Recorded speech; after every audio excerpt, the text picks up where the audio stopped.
Sa isang bansang puno ng ingay ng politika at kontrobersya, sino ang nagsasabi ng totoo? Sino ang nasa panig ng bayan? Welcome to Bayang Pinas, ang news channel na hindi takot maglatag ng katotohanan.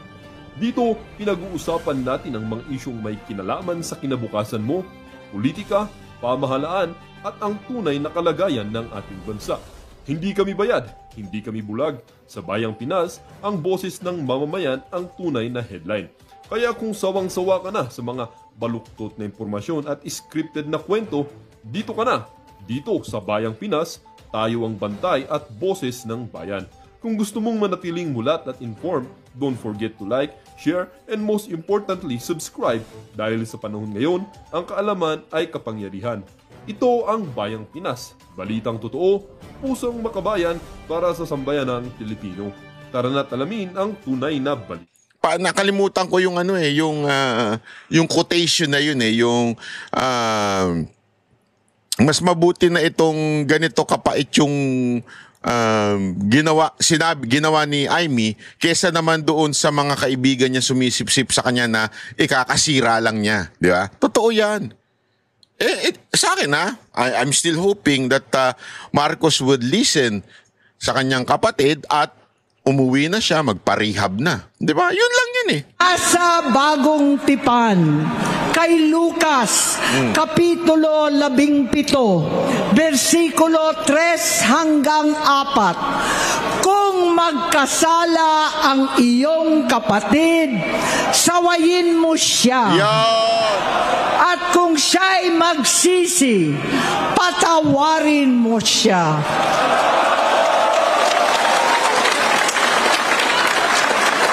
Tama na, ading ko. Tapusin mo na ang paghihirap mo at ng bayan. Gaya noong umalis tayo sa palasyo, kaya ko pa rin hawakan ang iyong kamay. Huwag kang matakot. Malaki na ang dulot sa iyo ng droga. Sinisisi ko ang sarili ko dahil hindi ako nakinig sa mga sumbong. Hindi ako nakialam. Hindi ako maniwala. Pero hindi pa huli ang lahat. Tama na, ading ko. Magpahinga na tayo. Umuwi na tayo. Magpagamot, magpagaling. At nangangako ako, hindi ako malilingat, hindi ako magkukulang. Grabe, ito yung talagang ramdam mo yung ate, di ba? Ito yung famous proverb, better the bitter truth than a sweet lie. Better the bitter truth than a sweet lie. Siyempre, yung mga kakampi niya, mga kasama niya, binubuli siya, Mr. President, you're looking good. Mr. President, that's a good decision. That's a good move. Di ba? Binubola siya eh. Sigurado, that's what you call sweet lie. At least ito, better, di ba? Better yung bitter truth than a sweet lie. Ito, bitter truth to eh. Masakit. Di ba? Sabi nga nila, yung gamot minsan pangit ang lasa niyan. Pero makakapagpagaling siya yan. Di ba? Lahat ng kasama mo ngayon, hindi natin kasama sa pinakamadilim na bahagi ng buhay natin. Kasama mo sila ngayon dahil nasa taas ka pa. Ako at ang ating mga tunay na kapatid dito sa Luneta ang kasama mo kahit magdilim ulit ang lahat. Ganda nun. Ganda nun, Brad. Hey, sister. Ang ganda nun. Kasi tama nga naman eh. Nakalimutan na ni BBM na darating ang panahon, he will step down. At pagbaba niyan, kaliwat kanan ng kaso sa kanya, yung mga tauhan niya, iiwan siya. Babalik na naman siya sa sarili niya, doon sa kubol niya. Ewan ko kung anong gagawin nila nung asawa niya. Diba? Nasa kapangyarihan ka, nalulung ka. Nalulung ka na sa kapangyarihan. Eto, kapatid mo nag-a-advise sa'yo, babalik ka rin sa pamilya. Pamilya ang lagi mong sandigan. So sana, Bongbong, makinig ka. mo ang iniisip at ibinubulong nilang ambisyon. Unahin na natin ang kalusugan mo dahil sa adiksyon na bigyan mo ng malubhang karamdaman ang buong bansang Pilipino. Grabe, maganda yun. Dahil sa addiction mo. Lupit nun, Brad. Dahil sa addiction mo, nagkaroon ng karamdaman ng buong Pilipinas. Wala siguro sa atin ang hindi aayon doon. Except si Auntie Claire. Basta sip-sip yung animal. Makasip-sip, kulang na lang. Dilaan ng tumbong ni Marcos eh. Hindi, totoo. Siguro si Auntie Claire na lang sisip-sip sa'yo. Wala siguro magsasabi na ngayon ay gumanda ang buhay ko sa Pilipinas. Sumaya ang buhay ko. Mas lalo akong sumigla. Ang ekonomiya nagtagumpay. Wala na sigurong magsasabing ganyan eh. Kung hindi yung mga bayaran mong vlogger, yan si Auntie Claire, at saka yung mga nasa posisyon. Pero kitang-kita nyo na bumagsak ang Pilipinas. Yung ano na lang eh, yung dolyar na lang eh. Diba? Sabi ko nga sa iyo, there's a global factor dyan sa dolyar. But even the mga economists natin, alam nila na ang problema talaga, kaya bumagsak yung dolyar ay dahil yung sa antindi ng import, tapos konti lang ini-export natin, tapos nagkataasan na ho ang korupsyon, na uubos ang pera ng gobyerno, umaalis sa mga investor. Alam nila yun eh. Sila na nga nagsasabi. So madaling salita, tama talaga eh. Dahil sa pagiging addict, according to Senator Amy, nasira ang Pilipinas. Pero sinabi na ni PRRD nun eh. Kaya sana this time makinig na yung taong bayan. Panahon na para pumunta tayo sa EDSA ngayong araw na ito. Para ipanawagan sa gobyerno ang tunay na pagbabago sa isang mapayapa at legal na paraan. Matatanda na tayo. Sakitan na si Mami. Alagaan na lang natin ang isa't isa. Yon. Kaliwat kanan man ang panghuhusga sa akin, malinaw sa aking puso na dapat mauna ang Diyos, ang bayan, pamilya at sarili. Yon. Hanggang sa mga oras na ito, Bonget, gusto kong malaman mo na hindi kita sinusukuan. Hindi ko kakayanin kung mapapahamak ka. Kaya hinihingi ko na tayo'y umuwi na, mamahinga alang sa iyong kalusugan. Kaya kung mabigo at mawala sa iyo ang posisyon, pero hindi ko kayang mawala ka sa amin. Ayusin mo ang sarili mo. Ganda nun ha. Panalo yun, Amy. Panalo yung sinabi mong yan. Panalo. Maganda. Maganda yung sinabi mo. Ha? Mawala na posisyon, wag ka lang. Yung kapatid ko lang. Kasi naniniwala ako dyan eh. Ako ganun din eh. Sigurado ako ganun din kayo sa kapatid nyo. Diba? Marami nga sa inyo nagpapakapokpok na dahil sa kapatid.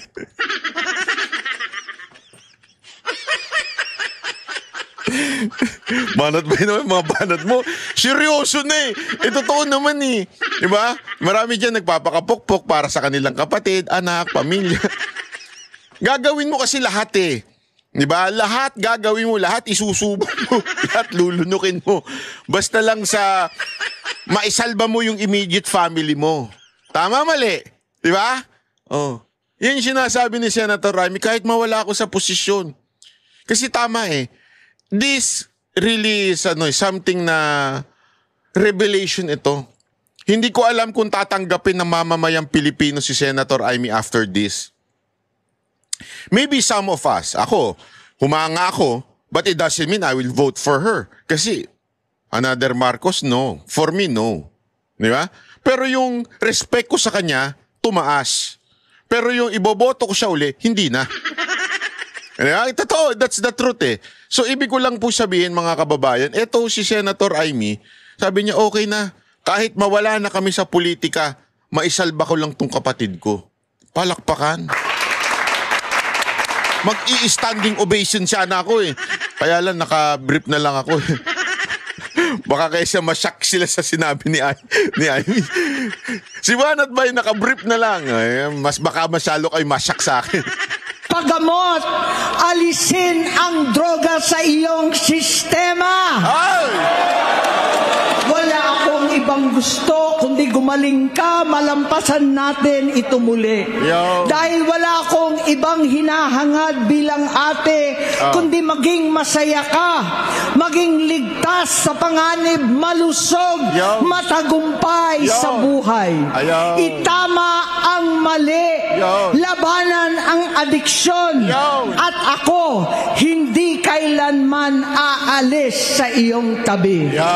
Susuporta at hindi titigil manalangin kasama ninyo dito sa Luneta at sa buong mundo. Dahil iyon naman ang tungkulin at ibig sabihin ng salitang kapatid, kapatid, mabuhay kayong magkakapatid. Maraming salamat po, Senator Amy. Ayun, panalo. Alam mo mga kababayan ha, this is it, pansit. Ha? Game over na mga kababayan. Bakit game over? Eto na eh. Eto na yon. Wala nang titindi pa dito, kaya game over na. Wala nang titindi pang revelasyon ho ito. Ito na talaga yung pinaling revelasyon. Yung kay Zaldico, medyo magdududa ka pa sa aspect na sinasabi niya eh. Although may narinig ako, antayin ninyo, may narinig ako, may lalabas na video, na yung, may bidyong tumatanggap. Abangan nyo yan. Sabi sa akin ha, ewan ko kung totoo yan. Pero pag ginawa, kaya nga sabi ko nga sa inyo mga kababayan, eto ho, matindi na ho ito. Ito ang lahat ng sapat na dahilan kung bakit nagkakaganito ang ating bansa. Itong sinabi ni Senator Amy, ito ang dahilan kung bakit nagkaroon ng flood control o ghost flood control, kung bakit nagkaroon ng most corrupt budget noong 2025, kung bakit nagkaroon ng Romualdez, kung bakit nagkaroon ng Zaldico, kung bakit nagkaroon ng iba't ibang bagay na ikinabagsak ng Pilipinas. Ito yun. The root. Ito. Yung pagiging di umano, allegedly, na sinabi ni Senator Amy na adik at patuloy na lulong sa droga ang kanyang kapatid na nagkataong ating presidente. Yan ang totoo. So ibig sabihin, mga kababayan, solve na. Solve na ang lahat ng bagay. Mga question ninyo, mga duda ninyo, eto na yung sagot. Wala nang ibang sagot, eto na. Solve na. Alam ninyo ng lahat kung bakit nagkaganito ang bansa natin dahil meron tayong adik at lulong na presidente. Yan ang sinabi ni Senator Amy. Ang tanong ko na lang sa inyo mga kababayan, papayag ba kayo? Mananahimik po ba kayo? Hindi nyo ba ipagsisigawan na dapat nang umuwi at magpagamot si Marcos? Bakit? Hindi, bakit? Bakit ko sinasabi yan? Kasi, base sa sinasabi ni Senator Amy, hindi na siya mentally capable of leading this country. As a matter of fact, it should be impeached. Hindi lang impeach. Para mas mabilis, kailangan na talagang bumaba sa pwesto itong presidente. Hindi, hindi puwersahan, illegal. Hindi ganon. Ako ayoko. Sabi ko sa inyo, ayoko ng rebellion. Ever since, ayaw ko. Rebellion, si Satanas yan. Diba? Remember, he is the first rebel. Si Satanas. Kaya hindi ako magpapabor sa rebellion. Ngunit datapwat subalit, Mr. Marcos, if you still have a little, kahit kapiraso lang. Sabi nga, di ba ng Panginoon, kahit kapirasong pananampalataya lang. it can move mountains. Mr. Marcos, mahiya ka naman kung hindi ka pa bumaba. Kapatid mo na ang nagsabi sa'yo. Masakit eh. Sabi ko nga sa inyo, masakit. Masakit. Iniisip ko nga kanina, kung halimbawa lang may pamilya ko, may anak ako, may asawa ko, tapos sinita ko ni Coach O, di banat bay? Ang lakas mong kumain. Yung diabetes mo pumapalo na sa kataas-taasan. Hindi ako nakinig. Ayoko makinig sa'yo. Bala, kakakainin ko lahat ng gusto kong kainin. Pero eventually, talagang, dahil hindi ko pinakikinggan ng kapatid ko, sinita niya na ako. Ang taba mo na. Ubis ka na. Mas malaki ka na kay Jay Guevara. Malala na yun. Masakit man na sinabi niya yun in public, pero magigising na ako. Di ba? Alam mo yun, oo nga, no? Maybe talagang concern lang yung kapatid ko kasi pag pinagpatuloy ko to, patay yung high blood pressure ko, baka mabulag pa ako dahil sa diabetes ko. Ganun yun eh. Yeah? He is just trying to save me. Kaya nga Mr. Marcos, itong ginawa ng kapatid mo, she's trying to save you. Not from politics, not from anything, but save you. As you. Bakit? Saan po ba ang ending ng lahat ng adik? Wala namang ending ang adik na, ang saya-saya ng adik. Walang ganong ending ang adik. Kahit sa kasaysayan, di ba yung mga sikat nga na overdose Bakit? Sikat na sikat sila, mayaman sila, feeling nila, everything. Sa Amerika, di ba, yung mga Hollywood star, ano ending? OD. Kasi nga, yung dosage mo, hindi na kinakaya yung isa. Ito nga sinasabi niya, 4 times a day na kayo. Talagang ma-OD na kayo niyan. Kaya dapat magpasalamat ka sa ate mo, sinabi ito. Masakit man, pero ito ang magliligtas sa'yo. Huwag mong pakinggan yung mga bumubulong-bulong sa yung demonyo dyan sa paligid mo. Pakinggan mo tong kapatid mo. It's about time. Umuwi ka na, magpagamot ka na. Dahil isipin mo na lang yung sarili mo, pamilya mo. Ang problema nga dito, buong pamilya mo daw, adik I mean, yung anak mo din.